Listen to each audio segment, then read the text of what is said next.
പ്രധാന സേവകന് ഉജ്ജ്വല വരവേൽപ്പ് നൽകിയ അയോധ്യ. പതിനായിരങ്ങളാണ് പ്രധാനമന്ത്രിയുടെ റോഡ് ഷോയുടെ ഭാഗമായത്. അതേസമയം പ്രധാനമന്ത്രിയെ സ്വാഗതം ചെയ്ത് ഇക്ബാൽ അൻസാരി രംഗത്തെത്തിയതും ശ്രദ്ധേയമായി. അയോധ്യ തർക്കഭൂമി കേസിലെ കക്ഷിയായ ഹാഷിം അൻസാരിയുടെ മകനാണ് ഇക്ബാൽ. രാവിലെ 10:45 പ്രധാനമന്ത്രിയെയും വഹിച്ചുള്ള വിമാനം മഹാർഷി വാൽമീകി അന്താരാഷ്ട്ര വിമാനത്താവളത്തിൽ ലാൻഡ് ചെയ്തു. UP ഗവർണർ ആനന്ദീബെൻ പട്ടേലും മുഖ്യമന്ത്രി യോഗി ആദിത്യനാഥും ചേർന്ന് പ്രധാനമന്ത്രിയെ സ്വീകരിച്ചു.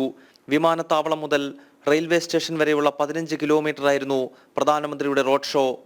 രാംപത്തിന്റെ ഇരുവശങ്ങളിലും സ്ത്രീകളും കുട്ടികളുമടക്കം ആയിരങ്ങൾ പ്രധാനമന്ത്രിയെ ഒരു നോക്ക് കാണാൻ അണിനിരന്നു. ഭാരതത്തിന്റെ വൈവിധ്യമാർന്ന സംസ്കാരം വിളിച്ചോതുന്ന കലാരൂപങ്ങൾ റോഡ് ഷോയുടെ ഭാഗമായി.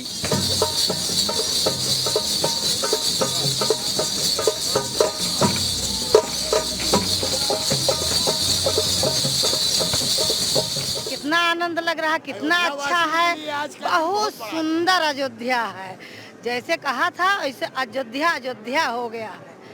नगरी भगवान की है तो वैसे नाम भी भगवान का हो रहा है। सब बहुत आनंद आ रहा है बेटा। जान लीजिए 50 साल के हो गए हैं, आज तक कभी नहीं देखे थे। आज अयोध्या देख रहे हैं हम। कितनी सोच लीजिए कितना अयोध्या सुंदर है, कितना सुंदर नगरी हो गया। कभी सोचा नहीं था जीवन में। आज हम आनंद उठा रहे हैं, खड़े हैं, देख रहे हैं। बहुत अति सुंदर है. അയോധ്യയിൽ കഴിഞ്ഞ ഒരാഴ്ചയായി അതിശൈത്യമാണ്. എന്നാൽ തീർത്തും പ്രതികൂലമായ കാലാവസ്ഥയിലും വൻ ജനാവലി പ്രധാന സേവകനെ സ്വീകരിക്കാൻ എത്തിയെന്നത് ശ്രദ്ധേയമായി. ജനം, ഡൽഹി.